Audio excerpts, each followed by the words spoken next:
This is Between Hook Sets. I'm Jason Walter from In Through the Outdoors with my partner in slime, Kurt Underhill from the Fishing Crew. What is going on, dude? I got it. You got it. I don't know. I've been off a few weeks here. You know, the bonus stuff we had last week was actually, it was a lesson in a couple of things. It was funny. Yep. We didn't do anything, you know, didn't say anything bad, didn't nothing. Because we usually do, just tear people apart after we get off the podcast. I mean, just absolutely, you know, boo, they were, oh, geez, we'll never have them back on kind of things. And no, I mean, whatever. It was one of those that were like, you know what, maybe we need to start doing that at the end every time, but with some purpose. And yeah, well, whatever. But yeah, so, you know, I mean, whatever. I can't be perfect all the time. No, absolutely not. Absolutely not. That's part of this world we work in here, and you never know when you mess up a hook set. You never know when you put the wrong intro in, or when you forget to hit end stream. I mean, it all happens. So, but no, yeah, right. It's why we're live and we deal with the things that come to us. And right, looking, you know, tonight's guest, been looking forward to him. Known him for a couple years and happened to run into him at a hunt here a few weeks ago and didn't even know he had a podcast. And he said, hey, one of these days, let's, we tried to do a podcast there, but shooting rifles got in the way. Oh, yeah. Oh, that's too bad. So, right. We said, we're going to get him on later on. And yeah, so we got Brandon Butler, from the Driftwood Outdoors podcast, Retrieving Freedom, and about a slew of 8 million other things. So how you doing tonight, Brandon? Doing good, man. Great to see you again. Thanks for having me on. You bet. Good to see you. Good to have you on. Glad to meet you. The whole 9 yards. Yeah. Every once in a while, glad. I think I was glad and good. I was going to come up with some sort of a word. I'm a wordsmith. You know, I make things up like my name. So, now, your name, is it a reference to Walter and On Golden Pond? No, it is literally a reference. Uncle Lou, how do you do? It's literally a reference to walleye, you know? Okay. Yeah, so fishing, chasing, you know, fishing for walleye, chasing Walter, chasing Walter. Oh, so there's, for those that don't know, pretty much anyone under the age of, well, I'm probably really young to know On Golden Pond at 46, but that was like my grandparents' favorite movie. And Peter Fonda has this cabin and he chases this fish named Walter. And, you know, I don't want to ruin the movie for anybody that's got a VHS player, but you go back and find it. And I just thought, you know, chasing Walter was a reference to that. Yeah, no, it literally, I've got this thing for walleye.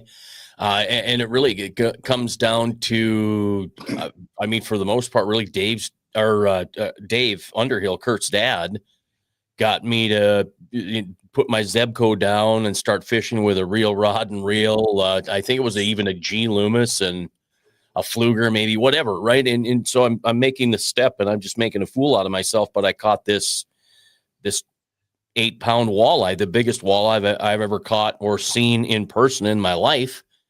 And I was incensed by that. And then there's this particular spot that he would fish that he let me fish, and it turned into just an absolute unbelievable blow up deal. Matter of fact, and I mean, just, you know, and understand how important Dave was to me and my future in walleye fishing. I had 16 walleye that weighed 119 and a half pounds last fall. So without Dave, that doesn't happen. So it's a big deal for me. Big, huge deal. So, yeah, I mean, so the funny part is, Brandon, is we literally have people making bets if it was his real name this summer. Like, right. Going on that if it was his real name or not. Yeah. So, yeah, just something fun. Which actually, it's kind of funny because when Kurt was talking about you, I'm like, oh yeah, right. His name's Brandon. Let's go, Brandon. I'm like, so he made that up, didn't he? Oh man, yeah, I got some of those T-shirts and such. You know, some of them were on purpose. Some of them were gifts from people that had no idea what they were buying. You know, like my mom, she had no idea, and we had to break it to her like what it meant. You know, so it was pretty So funny. she's all, oh my God, look at this. Yeah, They got a says T-shirt with your name Brandon's on so it. popular now. Everybody's Right, telling him, "Let's go." Oh, that's funny. So, Oh yeah. I mean, I've known you for a while. I know we got some people in common. You were part of a Glow. You're president of a Glow for a while, but let's get a little backstory on who you are, where you're from, and what you do. Sure, man. I grew up in Northwest Indiana, fishing the Great Lakes region, traveling up to Wisconsin, Minnesota a lot when I was a kid for fishing. So just grew up with that appreciation also for walleye and northern pike. After I graduated from Purdue in Indiana, I wanted to move out west, spent 4 years out in Montana.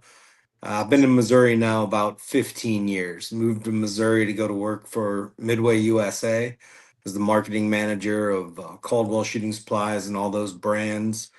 Ended up becoming the executive director of the state's largest conservation nonprofit called the Conservation Federation of Missouri, and kind of took a pivot into renewable energy. Did a stint for 5 years working on anaerobic digestion of manure and then restoring prairie to marginal agricultural lands to really create a commodity out of prairie by adding it to those digesters as a fuel source for making more renewable natural gas. So, really kind of a cool twist on conservation, doing amazing stuff for water quality, air quality. Anyone that lived around those hog farms was very appreciative with the odor being eliminated. But had a big life situation blow up. I think we'll probably talk a little bit about the cabin in a while. Like I've done a lot of cool stuff in the outdoors. The thing I'm probably most known for, unfortunately, is I'm the guy that had his cabin burned down in the Ozarks that Meat Eater made a pretty big deal out of. And that set off a chain of events that led to me becoming a full-time single father and had my girls and couldn't travel the way I'd been traveling. So a good friend of mine is a major supporter and board member of Retrieving Freedom. So I became the CEO of a service dog organization. It'll be 2 years on January 1st. Talk about a turn that I didn't expect in life, but man, what a blessing. Truly feel like God has me right where I'm supposed to be. And that's what led me to be up in South Dakota and reconnect with you. And, it's just amazing how many people have coalesced around Retrieving Freedom. And I love the fact that it's in the nonprofit service space, which often lends itself to kind of a, dare I say, more liberal crowd. But with us being right in the heartland, Missouri and Iowa, we lean into our supporters in the shooting, hunting, outdoor trade industry. So to be able to go on some work events that result in fundraising for Retrieving Freedom through spending time outdoors, well, that's about as good as it gets. So I get to spend some time outdoors with great people like you all. We get to raise money and then we get to provide service dogs to disabled veterans, whether that be mental or physical disabilities. Rarely do we see one without the other. And also children with autism and their families and bringing some freedom back. So that's, I guess, the nutshell. So Yeah. I guess that I got a picture of you holding this pup. What's this dog's name? That I believe that was Tiger. So I'm working pretty aggressively on building our relationship with the University of Missouri. We're uh, close to Columbia, headquartered in Sedalia. I live kind of between Sedalia and Columbia. Both of my daughters are at Mizzou. I did an MBA there, so we're Tigers fans. We've got a really unique opportunity to help train a dog to become a T retriever. So this exists at a few schools across the country. NC State has one. But long story short, the dog will go out on the field and fetch the tee after the kickoff is blown dead. You talk about, Mizzou Stadium seats close to 70,000 people plus the Jumbotron. So really working on a joint partnership between Retrieving Freedom and Mizzou Vet School. There's a former NFL player named Don Cherry who's a graduate student, PhD student at the vet school now, working really cool. He's working on traumatic brain injuries and how dogs can help with that because of his experience in the NFL with CTE and people that he cares about, now experiencing those brain injuries. So we're pretty determined to get Mizzou a T retriever dog that'll be a secondary mascot. Not only go to football games, but basketball, volleyball, softball, all the athletics. So that's Tiger, and hopefully that's where Tiger's future lays. That's pretty cool. That'll be cool. See, hopefully he's got a retrieving freedom vest on every time it runs on the field too. Oh, for sure. That would be the whole idea. Is so we've got a puppy club on campus where, so our dogs take about 2 years to be prepared to get placed with either a veteran or a child. And the first year they're going to be in a foster situation. So I'm sure you guys have had dogs in your life. I've always had dogs in my life. Imagine getting a puppy and loving this dog for a year and doing basic obedience and training and then having to give it back. That's pretty tough. Yeah. But it's also imperative to this process that we go through. So you have to look at it as being part of the supply chain. We've got about 20 dogs between the University of Missouri and Stevens College. Some of the Army ROTC students train dogs. So we've got a really good presence on campus. It's cool to see the students coalesce around, training dogs. Turned out my daughter in her dorm just so happened to have an RA that had a Retrieving Freedom dog there. And then my older daughter, one of her sorority sisters, is training a dog named Mighty, named after Mighty M, a company that supports us. So it's like all these students are somehow coming in contact with these service dogs, which I think is super cool because I didn't know much about it until joining Retrieving Freedom. I mean, that was part of my interview process, was like, I don't know anything about this. And they're like, well, you know how to tell a story and raise some money, and hopefully we can grow this thing into a real national prominence. I think we're headed that way. Yeah, it's become a big thing up here. A lot of people around here know Retrieving Freedom because we did a lot of publicity around it between Delta Waterfall and the fishing crew with Gov Cup and different things like that we raised a bunch of money for it, and kind of lost track. But I knew at one point we hit the $1 million mark out of Pierre, South Dakota, raising money for Retrieving Freedom. And you guys are well over the $1 million mark now. If you look at some of the individuals, a couple who wish to remain anonymous, but the partnership with Delta Waterfall. I've been up there now 3 times in less than 2 years. First of all, what a cool community if you love the outdoors. I mean, I'm one of those weird people that likes politics. I was a lobbyist for 5 years, but I was fighting for the things we care about. I was fighting for hunting and fishing rights, public lands, clean water, healthy soil, all the things that make, life as a sportsman a little bit better.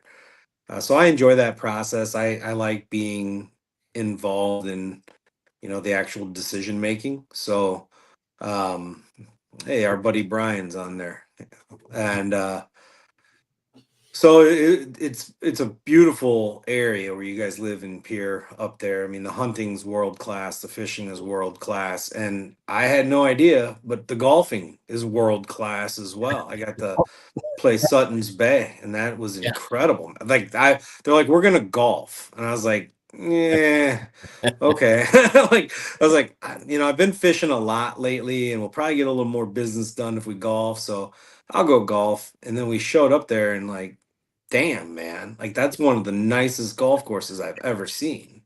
And out in the middle of nowhere, the roads. Matter of fact, the roads aren't indicative of the whole setup, right? And it's like, where the hell are we going here? It's the only golf course I've ever had to sign a waiver to sign away my rights of getting bitten by a rattlesnake. Yeah, it is. It is a very special place, and I mean, it's a hidden gem, right? I mean, people don't know. Like I say, yeah, we got one of the best golf courses in the country. 45 miles north of town. They're like, well, no, you don't. And I'm like, look up. Right. I mean, if you look at a map north of Pierre, there's nothing. Yeah. Right? I mean, Nothing. So to think there's a top Yeah, 100 golf course in the country out there, it's crazy. But it's legitimately a top 100 golf course in the country. I mean, it's phenomenal. Yeah, and it's so cool, and it's like you can literally golf, and a half mile away they're shooting pheasants. Oh yeah, Well, the whole concept is one more reason why I want to be rich, but I'll probably never get there. I mean, these guys fly in, and it's a fish hunt golf resort. Yeah, with all the rustic decor and the good food, and if you're a drinker, they have a really nice bar, cigars. It's so fancy you can't wear a hat inside. Yeah, right. I mean, Right. Which I like. It Yeah. reminds me of that episode of The Sopranos where Tony walks over to the table and tells the kid to take his hat off. Anybody remembers that? Yeah. So do you know it good enough where you walk up the steps, and right at the head of the steps, there's a picture of 4, 5, 6 Braves, and they're all standing there, and they've got I don't know what the loincloth things, and there's one particular one that shows a little too much. I'm just being serious. It's hilarious. So the next time you go, okay, walk up the steps and look for the picture of the Braves, the Warriors, and you'll get a good chuckle out of it. It's an awesome picture. They've got great pictures there, but it's hilarious. It's worth a laugh. But it's such a gorgeous place inside. I lucked out. I happen to know a guy that worked there. So I had an opportunity to get inside. Otherwise, I wouldn't have been able to, get within a mile of the place. Yeah, it was phenomenal. Well, yeah. I think part of if you live in Pierre, you know when to pick out a Sutton Bay van, but they have the smallest logos on the side. It's about discreet. And there is all kinds of people all across the world that are playing there. That people are like, no way. The first time I ever went there, I was working for Fastenal, and the maintenance department was one of my stops. And I stopped and get in the golf cart. Let's go for a ride. And we go up over the hill, and they're like, you know who that is? And I'm like, and we're 200 yards away. I'm like, no. And they're like, that's Vijay Singh. He's practicing for the U.S. Open. And I'm like, Vijay Singh is in Pierre, South Dakota right now. Nobody that doesn't work here has any idea that Vijay Singh is here right now. And that's part of it. You drive down a dang near a 2-track to get in there, but that's part of the experience. But I think that place could be like my version of heaven, which God could have a little joke with, because the ADHD just won't ever stop. I'm golfing one of the nicest golf courses in the world, but I'm looking at the water being like, oh, damn, man, I wish I was out there fishing. And then while I'm thinking about fishing, in between my shots, I hear a pheasant cackle behind me. And I'm like, damn, I wish I was hunting still. And it's too much of a good thing. Yeah. Yeah. Then you reach down for a ball and yeah, we didn't go in the grass. We just, if it went long or if it went astray, it was donated to the cause. Dollar ball. That's probably the scam, man. They make you sign that damn waiver so nobody will go look for their balls, and they make a fortune on used golf ball sales. Well, back in the day, the caddies used to carry pistols with birdshot in them to shoot snakes. A man who will remain anonymous in our group was known for that. They asked him if he had his gun, and he did. How many golf courses in the world do you go to that you put a gun in your golf bag? Yeah, right. That's right. But so you get to travel, do all this stuff. Let's kind of get into your podcast a little bit, what you got going on there, and you've been doing it for a long time. Yeah, so the Driftwood Outdoors actually started back in 2006. I had a dream to be a newspaper outdoor columnist because I had this outdoor columnist when I grew up. And, you know, back in the day, every newspaper in the country had an outdoor columnist. And even when I was 8, 9, I remember getting the paper. I wanted to read about what was going on in the local lakes. And my grandpa and I would watch early outdoor television. I mean, before cable, we had a Christian channel out of Chicago, a UHF channel that would play, you know, fishing shows from like 6 to 10 a.m. on Saturdays. So while most kids were getting up to watch cartoons, I was staying the night at Grandpa's and getting up at 5:30s, making pancakes. We're watching In Fisherman, Bill Dance, Midwest Outdoors.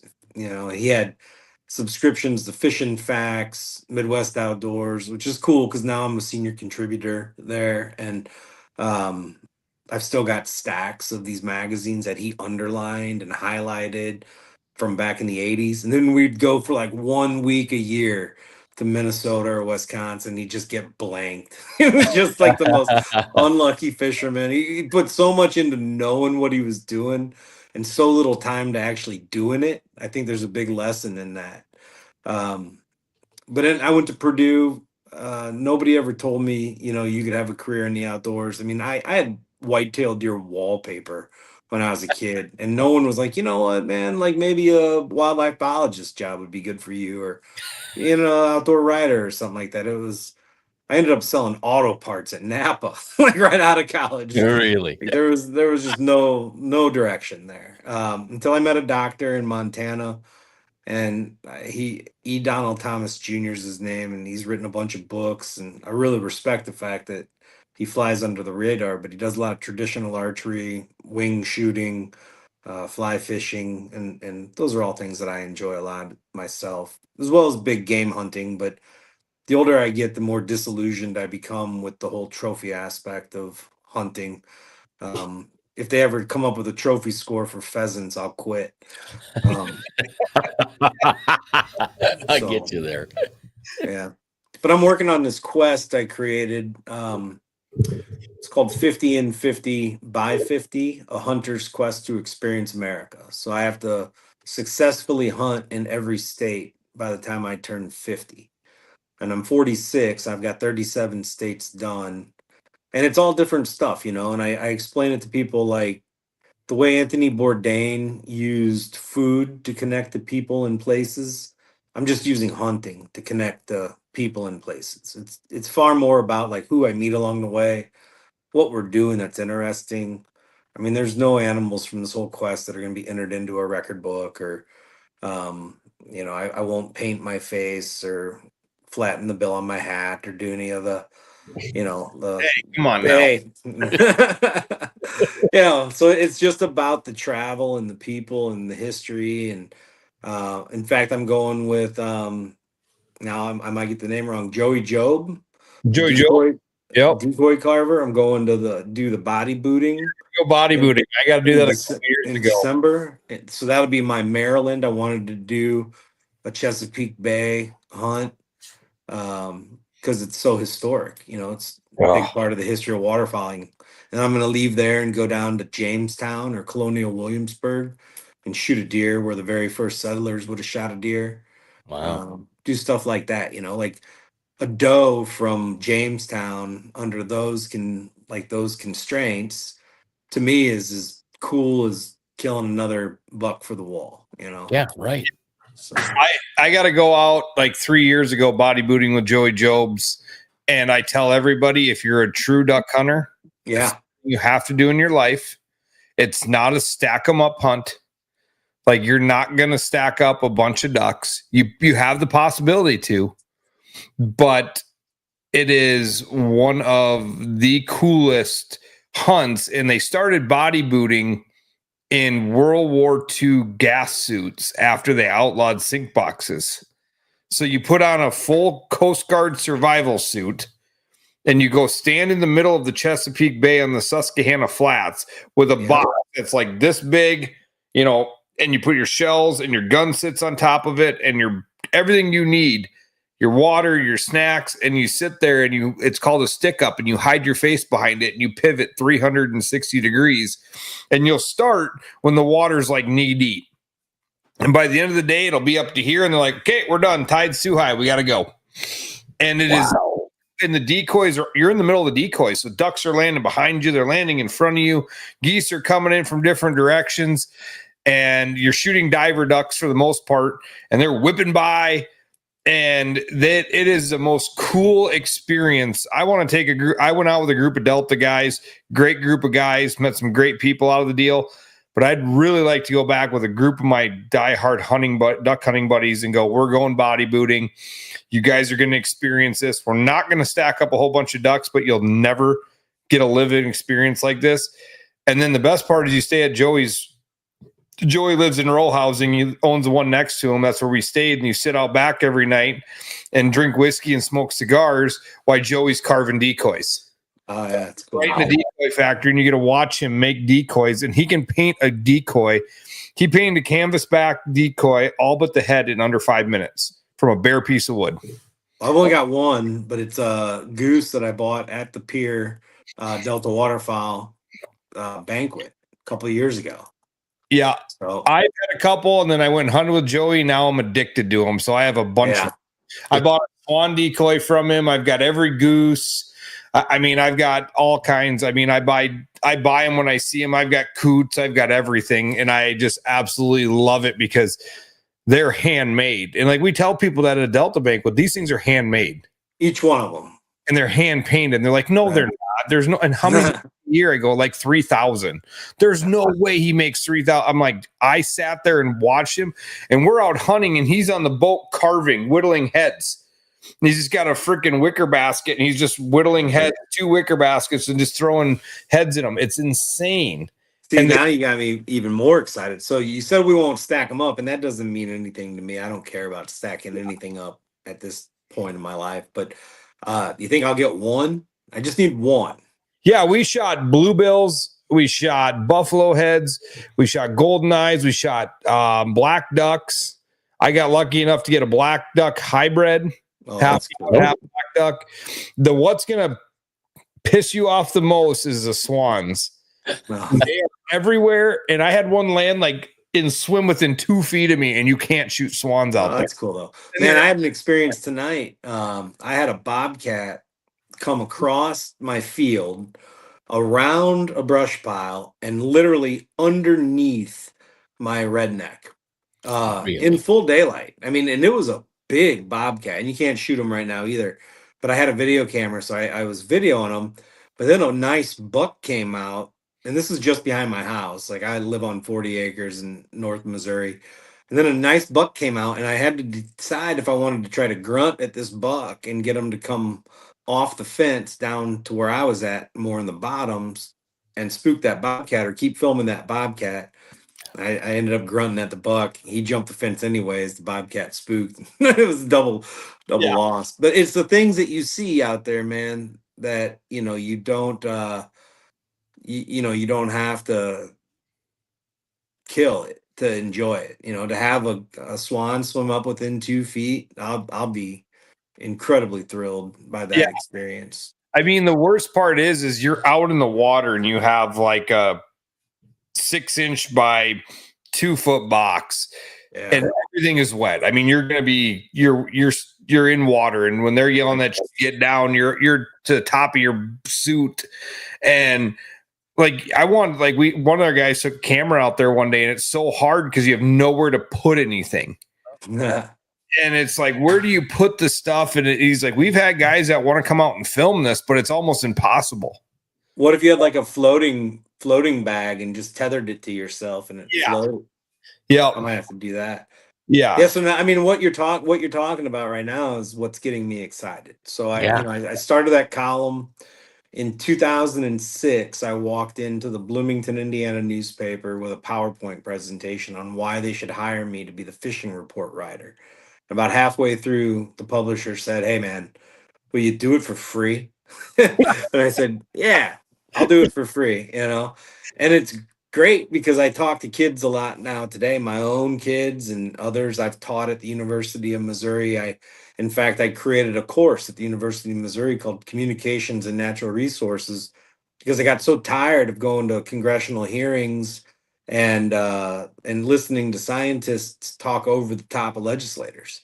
Like, you got to realize the legislators, the decision makers, they're average people. Some of them are farmers, some of them are lawyers, some of them are retired school teachers, some of them owned a gas station, like the last governor. They're just average people. It's a really nice mix of, politicians get crucified day in and day out, and some of them deserve it, but that's a minority. Most of them are just pretty good people that are trying to, do their civic duty. On both sides of the aisle, I found that to be true. And they need to be able to understand, science in a way that the rest of us can. And I've enjoyed that as a columnist, being able to try to take some complex issues and break it down so the average sportsman can maybe have a better understanding of why some decisions are being made. And going around the country and doing these cool hunts like that, it gives me those stories. It also gives me the perspective of, why are we doing it this way? And so I penned that first column back in 2006, September. A couple months later, I started getting paid. I self-syndicated it. I got up to roughly 50 papers or so running it every week. Um, a lot of those papers have since gone out of business, and I think maybe 12 or 15 papers run my column every week now. But I haven't missed a week yet. So I'm Really? gonna make it 20 years before I ever miss a week. I might quit after 20 years, but the podcasts came in 2016, so I feel like I was early on podcasts. Did Conservation Federation first. My very first podcast ever was in the governor's office with the governor. He was actually being vetted. He was a Blue Dog Democrat, Jay Nixon, really good at conservation stuff. He was being vetted for vice president under Hillary as Oh. running mate. But Ferguson happened. If you remember when the whole St. Louis issue, he immediately became, unavailable as a vice president candidate. So he was hoping the Booby Prize would be Secretary of Interior. And I liked Jay. And I told him, after we finished that podcast that night, I said, man, if you become Secretary of Interior, I'll go with you, And he said, let's just get through tonight, Brandon. And I said, well, okay. But I don't think at that time anybody thought Trump was really going to win. And well, here we are all these years later. So Yeah. pretty crazy how things work out, this close to being in the Interior office. So.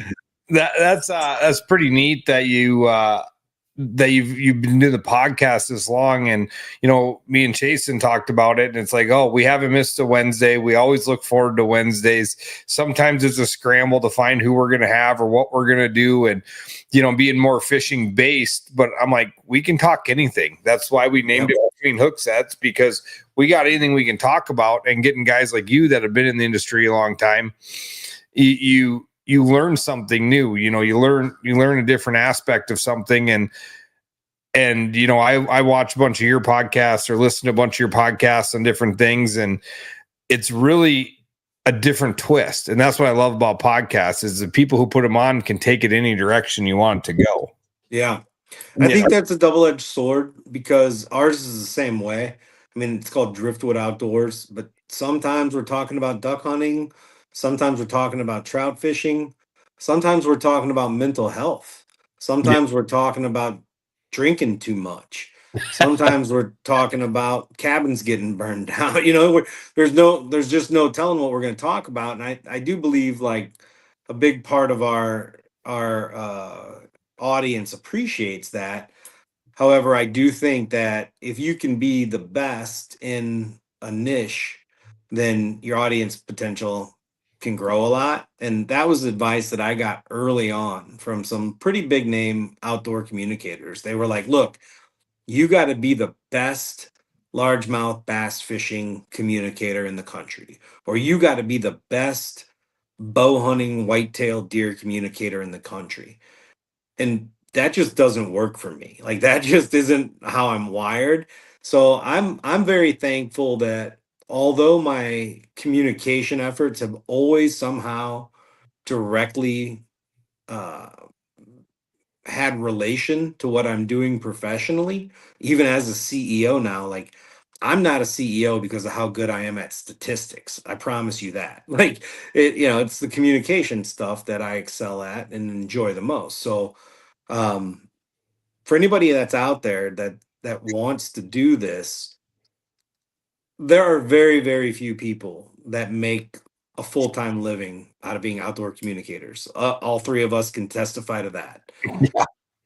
But the fact is we need outdoor communicators. We need people doing what you two are doing and what Shags and I are doing and what so many other people are doing, which is kind of being a regional voice for the outdoors and helping make sure people know that opportunities exist. I know some guys today that are trying to make a living at it full time, and man, they got to live like coyotes. They're hunting their next meal all the time. My advice is like, maybe you can get there, but don't be afraid to start a podcast, start writing for an online publication, start a radio show, start making little films, whatever. But try to keep the delusions of grandeur in check as you work a day job. Really, you can lean into your passion of outdoor communication and conservation more if you're not beholden to those sponsors and checks and stuff like True. that.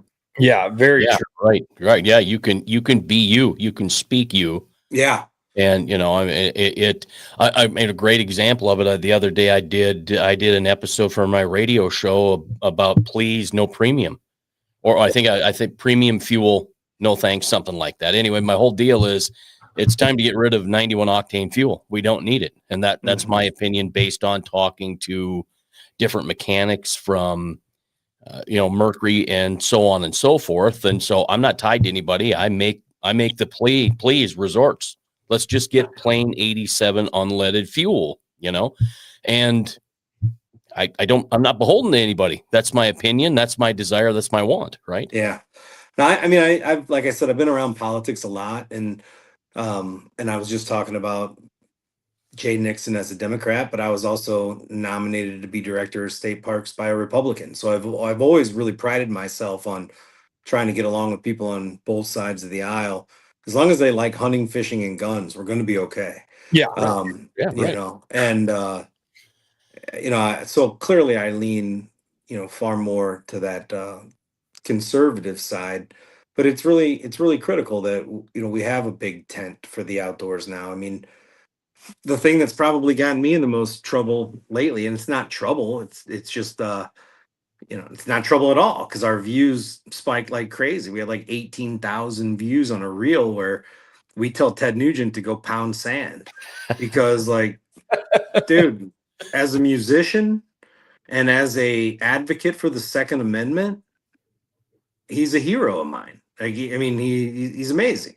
But when it comes to conservation, he's abhorrent. I mean, he's absolutely horrible. There are a few people out there now saying things or doing things worse for conservation than Ted Nugent. And that sucks, because I've always looked up to him, loved him, wanted a Tiger Stripe Jeep when I was a kid, shot a night of bows because of him, started every hunt with Fred Bear for years and years and years. But the guy now, it's like he's unhinged. Like, he wants anarchy in wildlife conservation management.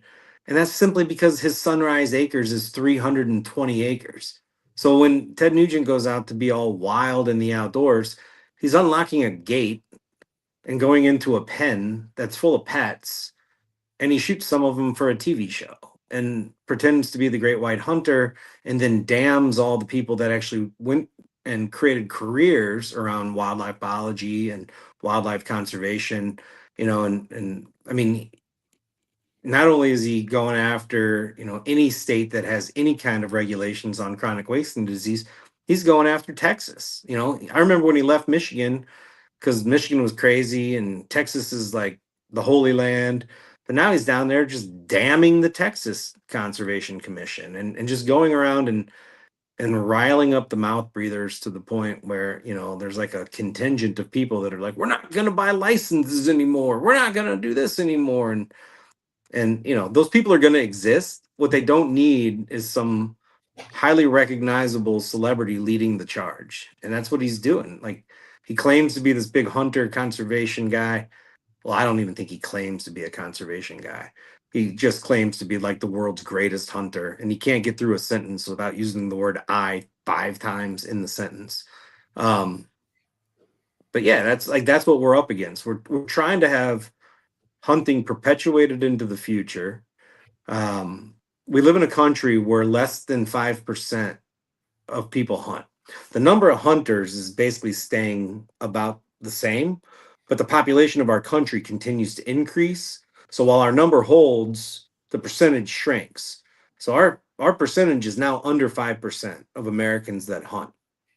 And about 80% of the non-hunting public supports those of us that do hunt because they recognize that, Kurt hunts or Chasen hunts or I hunt, and we're not bad guys. They know us. Uncle Brandon's not a bad guy, so hunting can't be that bad.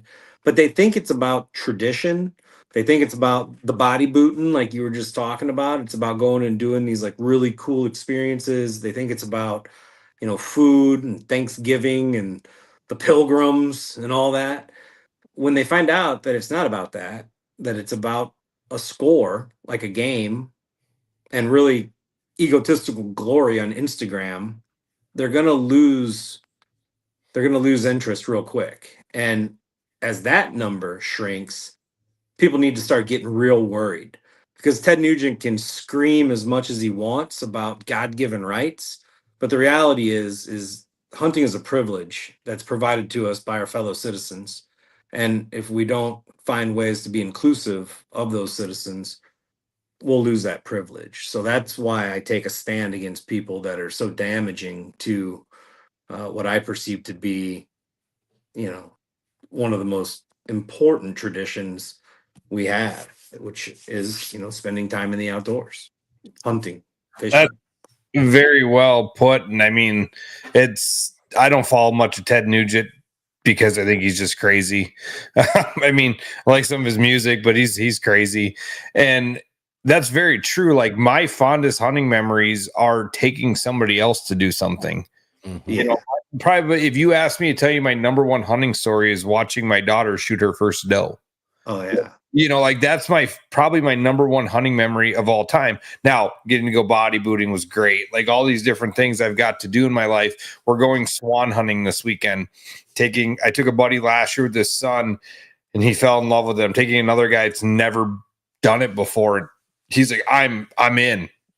Like, I want to do this. So we're going to go shoot some swans this weekend.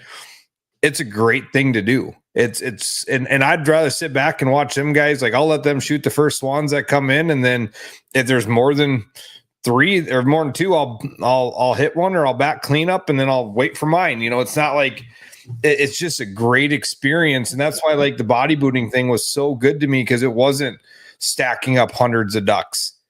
We shot ducks, but we didn't. I mean, you're not getting the Instagram hero picture. Yeah. The Instagram hero picture by doing something very few people have ever done. Yeah. It's I hunted this morning, man. And it was cold and raining, and the wind was blowing like steady at 18 miles an hour from the northeast with gusts up to 38 miles an hour. I kept checking my phone thinking maybe it'll go down a little bit.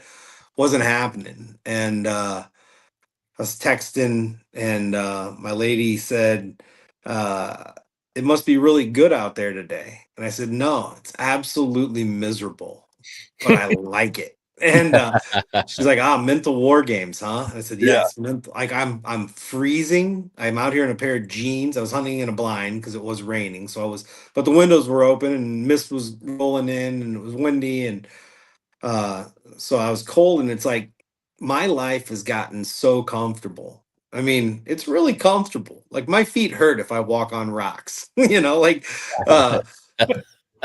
like every once in a while. I remember like what it was like when I was a kid. And again, I'm only 46, but I'm talking the very early 90s when I was hunting. We were still like slapping 2 boards across the crotch of a tree and laying a tile pallet on top of those. And if we were lucky for safety, we had an ironworker's belt. Up by Gary, Indiana is where I'm from and hunted, and we had a lot of ironwork and construction there. So we could always pick up iron worker belts before, the hunter safety system was invented. But I remember my uncles being like, man, don't you dare get out of this tree until I come back. Otherwise, I'm never taking you again. So I would lay there in like the fetal position, just like trying to stay alive, and now I could say that probably my greatest hunting experience too was getting my daughter her first buck last year. But it was like her first hunt. We had a heater in the blind.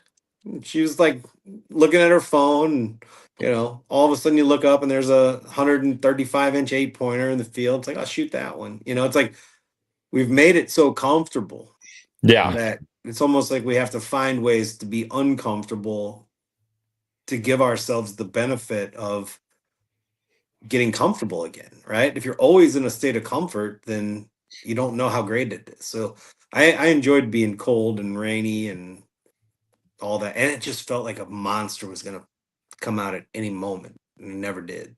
Yeah. And that's the best part. Like, I just started bow hunting a couple years ago because I have ADHD so bad. And I'm like, I'm not going to be able to do this. And I'm not going to sit still. I'm going to be on my phone. This doesn't sound fun to me. Yeah. And then I'm left-handed, so I didn't want to go out and spend all this money on a bow to find out I hate the thing. Well, I was out visiting my cousin. My uncle's like, hey, do you know anybody that wants to buy a left-handed bow? I'll sell you the whole setup for $300. And I'm like, here's your $300. I'm bow hunting now. and I go hunt the river breaks, and I'd rather I'm still to this day, I've never sat in a tree. Mm-hmm. I will get out and I'll glass and I'll try to figure out a play on the animal and I'll go after it. And that was the benefit of my daughter's first hunt. We took the boat out, spotted a doe, got out of the boat, made a stock on it. She shot it, and she was, 10 years old. And then she's like, I'm dragging the deer back to the boat myself. And I'm like, the last 100 yards, she drug the doe back to the boat herself. It was the greatest thing ever. Most beautiful pictures on the Missouri River with the sun setting behind us. Awesome. My favorite. That is beautiful, man. And what you just said, it's like everything comes down to perspective and like how much our perspectives change. So I grew up going to state parks with my parents. My dad doesn't hunt, amazing parents, but just not a hunter. He golfs, rides motorcycles, things like that. But his brother and his brother-in-law were both hunters, and that's really who took me when I was a kid. But going to like Potato Creek State Park in Indiana, Tippecanoe State Park, and being 30 feet away from the next travel trailer, which is 30 feet away from the next, that felt like we were on this Yukon, expedition with Roosevelt or something when I was a kid. And now today I go back and I just camped in a state park and I couldn't pee outside my camper. You know what I mean? Like, and I didn't fill the camper with water, so I had to have like a pee jug in my camper. I can pee anywhere around my house with no worry about anybody seeing anything. So it's so funny how like I've been so fortunate and blessed over the last 30 years in the outdoors that now state parks, I've kind of outgrown that. As much as I love and appreciate them and how important they are for getting people out, I don't want to go camping where I can hear the person snoring in the camper next to me. You know what I mean? Yeah. So it's like we know what we know and we like what we like. And as I'm looking at the second half of life, I guess I'd have to be 92 to be only halfway through at this point. And that'd be a stretch based on living quality so far. Like I just want to do the things that I'm interested in, and I want to help other people come to know the outdoors. Like you said, getting kids out, but getting adults out too. Like all those guys that we were with. Now, some of that was put and take pheasants, but to them, I didn't raise my gun half the time because I wanted those guys to feel the excitement of being a hunter and being, in a hunting scenario. Now, if they ever end up on public land, they might be like, man, this place sucks. Like there was 20 birds in that quarter acre when we were hunting last time. But it was really cool to see those guys come from the cities that aren't hunters, but get all dressed up in orange and feel that connection to nature through the experience of hunting. So the whole thing's awesome. Well, we always talk about our podcast, we me and Jason connected through fishing, right? And now that's the best part about the outdoors. You make lifelong friends doing these things. Oh yeah. All my friends are based around the outdoor industry, from fishing tournaments to fishing trips to hunting trips to Delta banquets. That's my friends that I hang out with. We all have the same stuff in common, and it's the whole common denominator is being outside. Yep. Mm-hmm. And it's so much fun. But you're talking a little bit about liking exclusivity and being way away from yourself. I feel like that's a good segue to talk about your cabin. Like, I mean, you kind of told me a little bit about this cabin, but I know you can go watch the Meat Eater, but let hear the story on your cabin in the Ozarks. Yeah, man. So it'll be 5 years on January 5th. So, my birthday. Great. trauma is a weird thing, man, especially for a guy like me or guys like you. We all fancy ourselves as these somewhat tough guys, like we're hunters, we're gun guys, like you think about trauma, you think about somebody that may have been abused in some way or some real horrible thing, but and you don't know it's gone until it's like really gone. Like you're like, I'm doing fine, but once it's gone, it's gone. And I think it's taken a good 4 years to get real settled with the story. And there was a lot of media done about it pretty quick.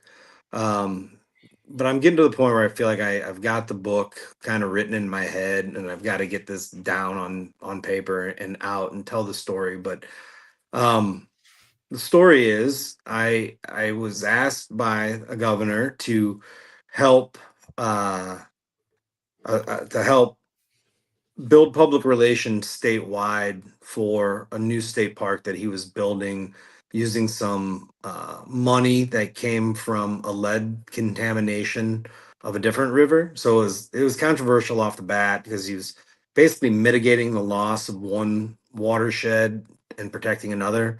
The people with the loss didn't think the money was being spent well. It should be benefiting them more than people 60 miles away. So anyways, called me up, said, I need your help with this. I went down there the first couple of times and just fell in love. So this is Shannon County, Missouri. It's the poorest financially county in the state. It also has the highest percentage, I believe, of public land, maybe over 200,000 acres. We've got a national park there called the Ozark National Scenic Riverways. It's 135 miles of water on the Current River and the Jacks Fork River that's surrounded by 85,000 acres of public land. So in true Missouri fashion, we created a state park or a national park, I'm sorry, in the 60s that you can hunt in. So we can float anywhere down this riverway and pull over, set up a camp on a gravel bar, go up in the woods and set up a camp, go up in the woods and hang up a tree stand, chase a turkey, squirrels, whatever. So it's just remarkable outdoor destination. The problem is some of the locals are very I guess rooted in their ways, and many of those ways are illegal. One of them is poaching. A big case just came out last week. A guy, they showed like a pile of 12 nice bucks. God knows how many he killed. But I decided to go into the very back of this holler, as close to that state park as I could get. And when I say holler, I mean a holler in the sense that you got to drive to the back of this gravel road that turns into a dirt road that then goes over a river. There's concrete under the water. We call that an Arkansas bridge because they build them upside down. And then you get to the back. There's no way out. There's no cell service. And I bought like half a mountain. And I went to work building a house back there. Looking back now, this would be the equivalent of going into South Chicago or one of the like most crime-ridden urban areas you could imagine and trying to like buy a cheap house. Hey, houses are cheap here. Everybody else must be an idiot and not not aware that you can buy a cheap house in this very unsafe area. So I bought cheap land in one of the most naturally beautiful areas I've ever experienced and went to building this house, and right away the poaching was a problem. And I'm the director of the statewide conservation federation. So it's like, I can't just turn a cheek. I did a couple of times. I tried. My friend who's a fireman almost got shot. They were poaching deer from the road out of my field. They said it was our fault for not putting an orange sign by the road at the entrance of my field so they would know not to shoot because somebody was hunting there. Like, never mind that it's illegal to shoot on my property or from the road. They just needed to know if it was safe to poach. Like, so that happened. Fast forward a couple more, like, and in that time, like I got the property, I'd found a house that was on the property. I didn't even know it was there when I bought it, over 100 years old. Took it apart piece by piece. I mean, this whole thing is documented through photos.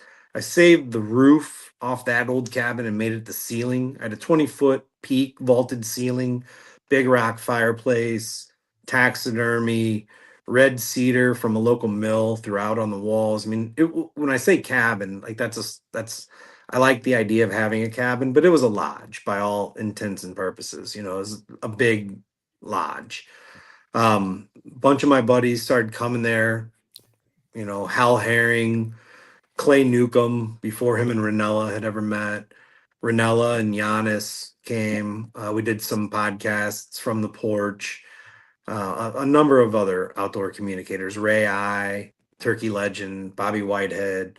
It just became this place for like my outdoor communicator friends to gather from all over the country and experience Missouri. We did deer camp every year, and then on the last opening weekend that would have ever been had there, which would have been opening weekend of 2020, about 3 hours after dark on Sunday evening, a truck pulled into the field below my property and threw on light bars, and we were drinking. So I still drank at the time, so I think there was a little hesitation between seeing the muzzle flash and hearing the boom. But it was clear that they were shooting deer, and I took off after them in my side by side. They took off out of the holler. Next morning I found the truck, knew who it belonged to, called the law enforcement. They came out and said, "Are you sure you want to do this?"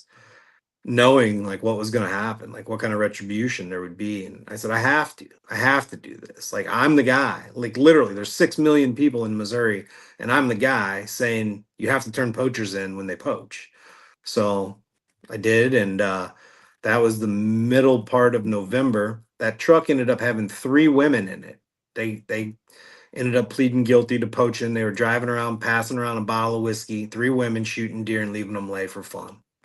You know, uh, one of those women's boyfriend's son, allegedly, because he never had to go through trial, but I got pictures of him doing it.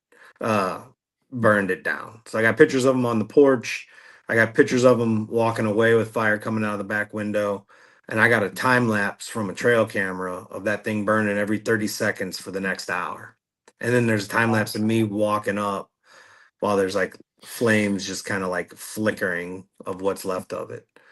It was tragedy, man. And that set off, like I said, another series of events that led to a divorce, that led to a bunch of other things. So ultimately, I lost both of my homes. I had 2 really nice homes, lost both of them in a month. Lost basically everything I owned.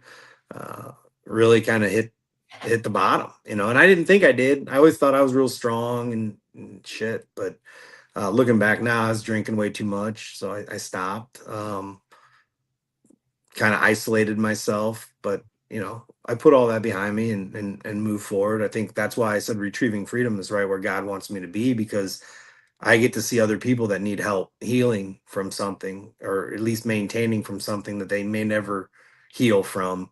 I had my own healing to do, and I think this was God's way of letting me know that, uh, buddy, that was just a house. There's people out there that have it way, way worse than you do.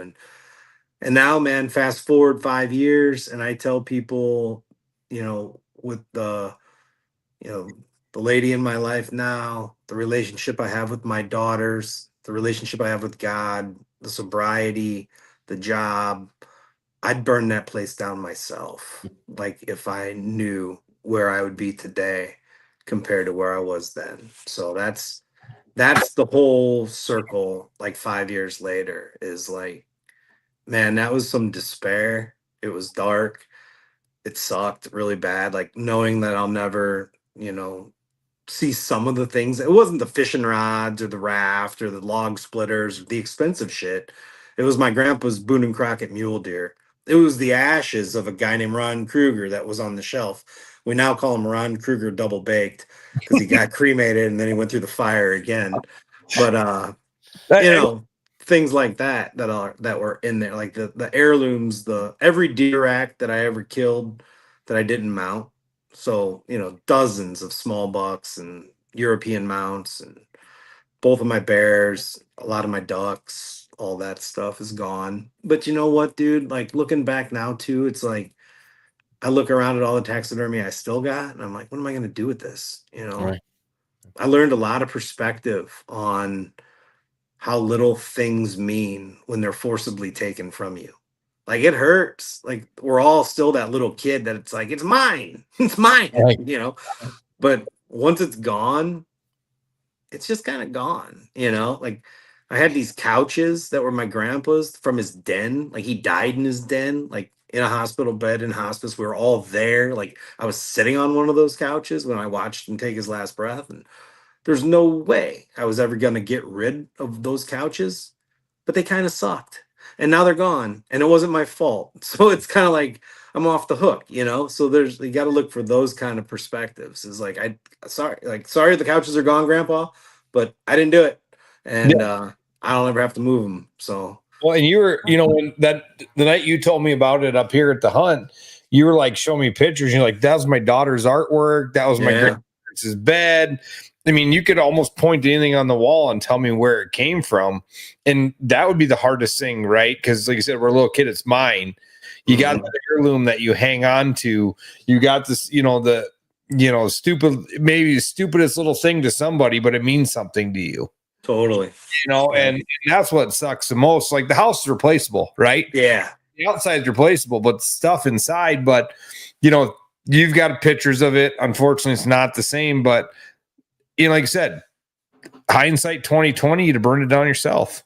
Yeah, man. Like it was you know, there's a lot more to the story, but you don't get a lot of opportunities to hit reset in life.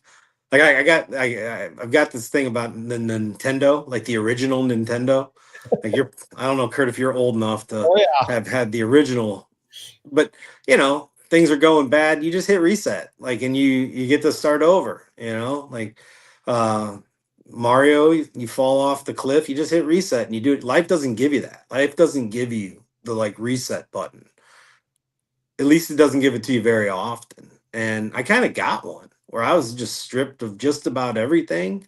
And it could have gone a lot of different ways. And I'm just really proud of the direction that it went, the relationship, like I said, with my daughters being primary. Three of us kind of ended up together. And, you know, it was amazing. Like, you know, to be a guy's guy and have girls, first of all, it changes you. And then to have an opportunity to come out of a tragedy with just me and my two daughters and form a bond that, you know, it's so much better than I ever dreamed it could be. So it's a big deal. So all that other stuff is just stuff. I just let go of. I gave away or threw away 90% of everything I own to leave Brookings, South Dakota, to come to Mobridge. I love giving shit away now, man. Like everybody, like kids come over and I'm just like, take it. Right. And people are like, why? And I'm like, because there's so much freedom in not having stuff. Like there's so much freedom in not having stuff.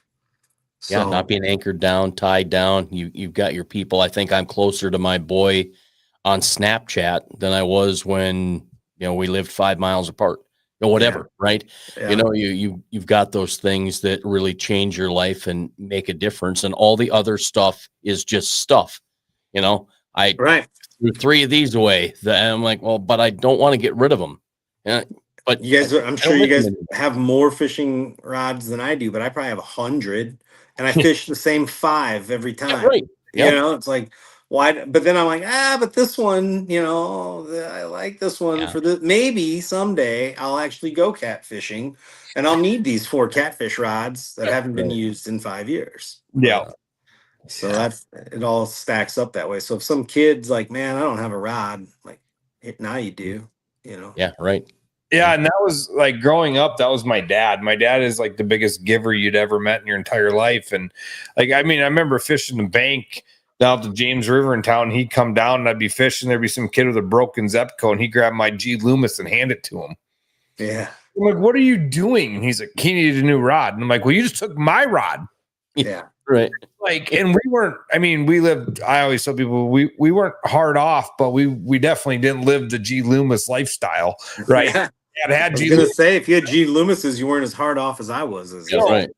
That's what we spent money on. And I mean, we lived outside our means for most of my childhood.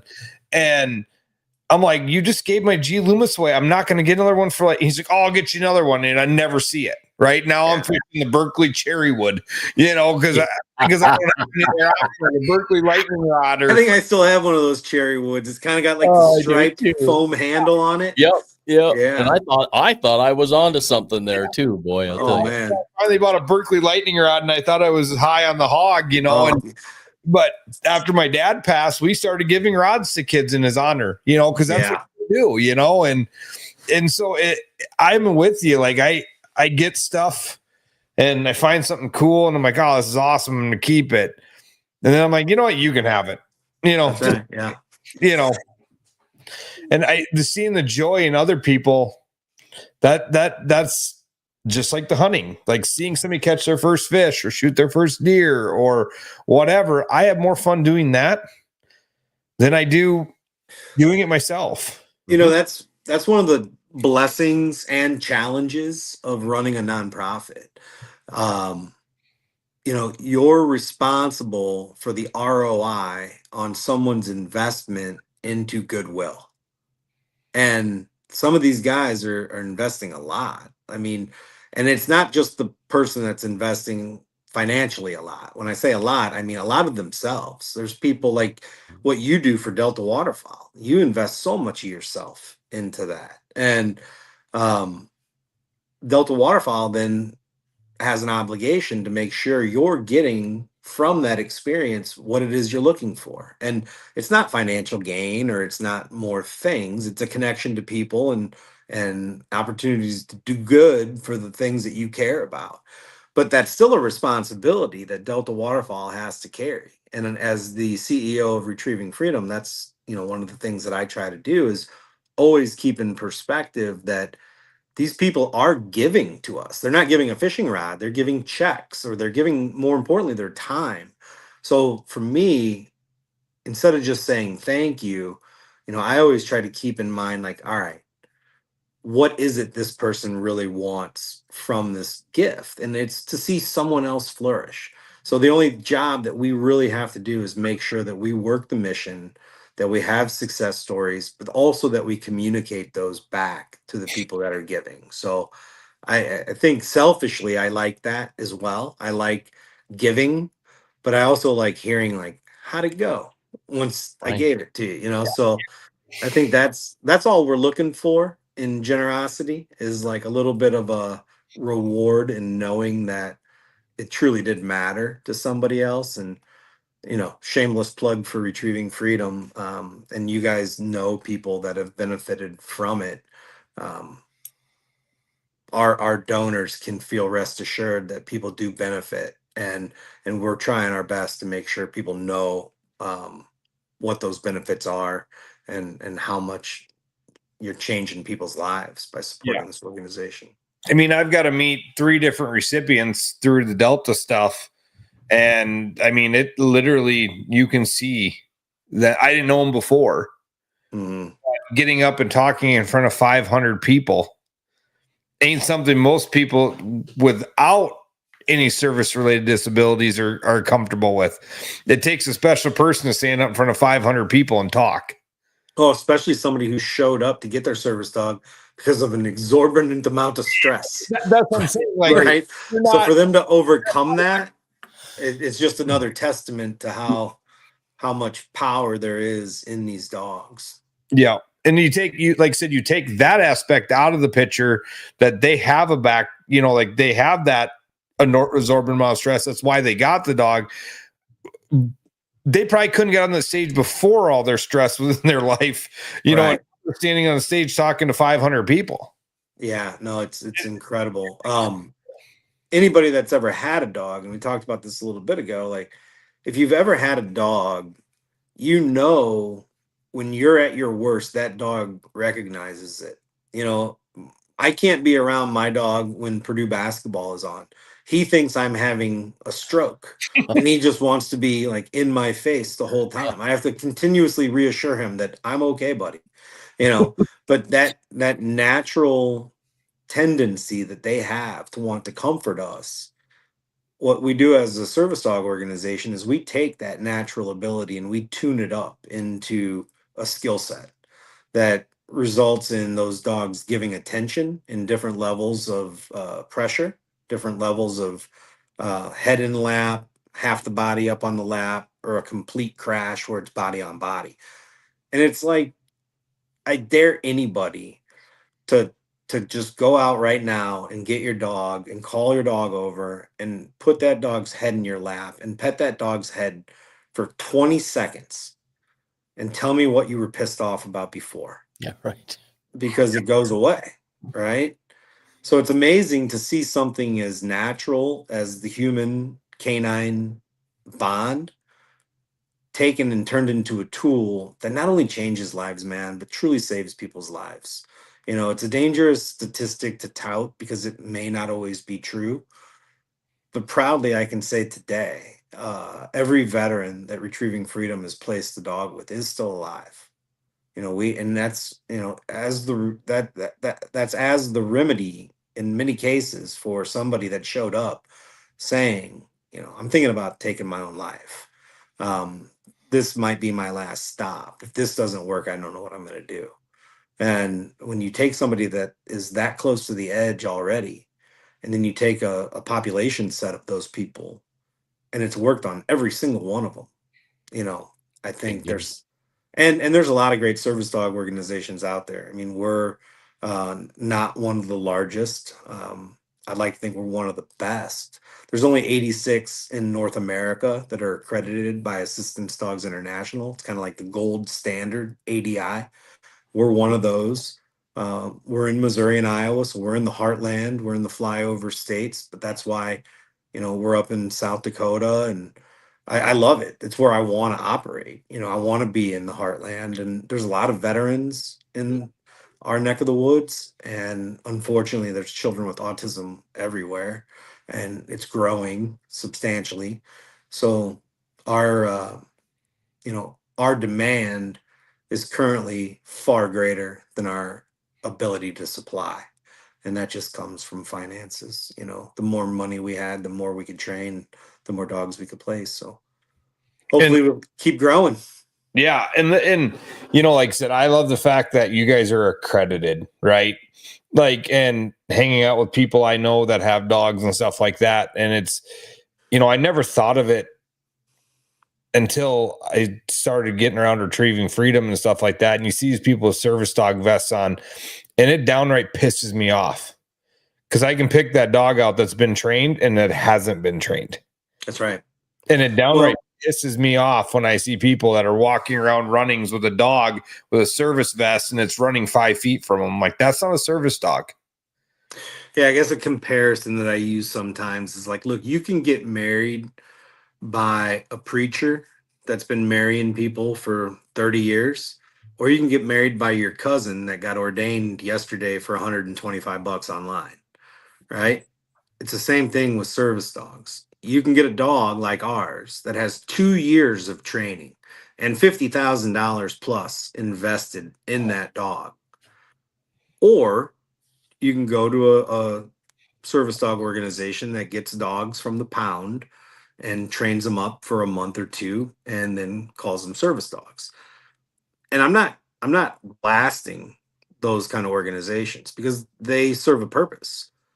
But Ferrari only builds so many cars per year. You know, Yeah. Hyundai builds a lot more. And they're not equal. They'll both get you from point A to point B, but one does things the others won't do. And our dogs are like that. Like we're the Ferrari of service dogs, like trained on 28 different tasks. Um, we're not going to place a dog that has an allergy. We're not going to place a dog that has any kind of potential to add additional stress to our recipient. And I think, one of the accreditation values is the VA will only cover accredited dogs. So if you're a veteran and you get a dog from us and it gets cancer and you've gone through all the proper channels and gotten your coverage, then the VA will cover your dog. So you're not going to have to make a decision on whether or not to put your best buddy to sleep or pay $5,000 for a surgery. We don't want that. So that's awesome. And you got a good point there. Like, I guess I shouldn't get so mad with those people because maybe that dog is doing something for them, but it's the lady that's got to travel with her Chihuahua and says it's a service dog. And I'm like, it's not a service dog. Like, don't call it an emotional support dog. Sure. But it's not a service dog.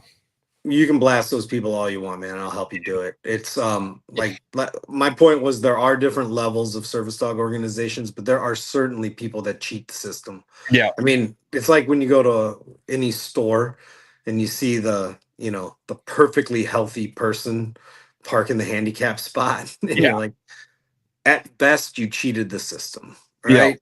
Yeah. And if you're proud of yourself and you feel like you can answer for that, then, I'm a big justice guy, and one of my coming later in life lessons that I've had to work on and continuously have to work on is like, it's not my responsibility to pass out justice. Like, it's not my responsibility. So if you want to cheat on service dogs, I think you're going to have to answer for that someday. Yeah. Very good point. Well, Brandon, man, it's been awesome having you on, dude.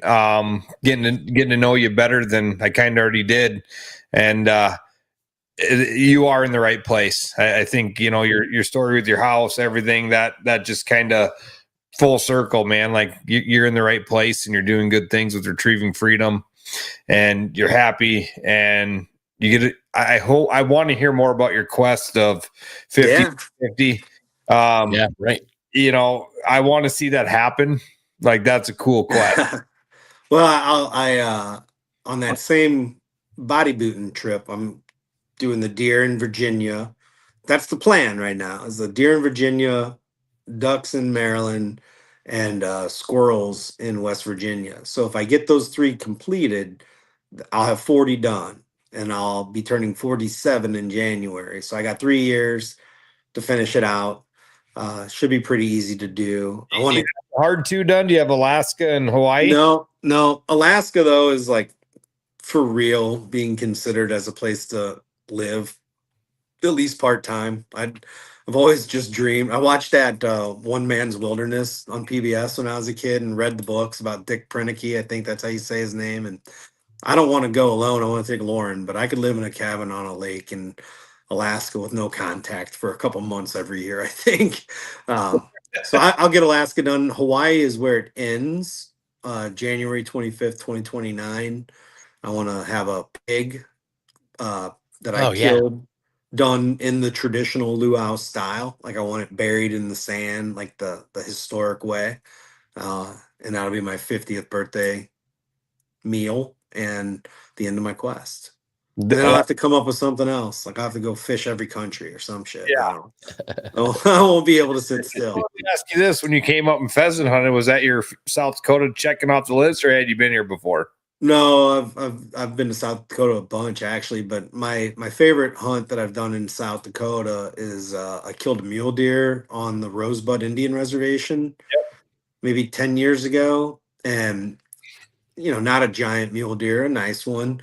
But they had bedded up in this kind of back of this draw, and I was able to get on top of them and take my boots off, get down in my socks, and walk out this like knife ridge in the Badlands type topography, And I mean, I'm talking a ridge that's only a foot wide and it's crumbling, and I got out onto that and got above them, and I had to trickle some like clay and rock down this ledge, and they stood up, and I shot them right there.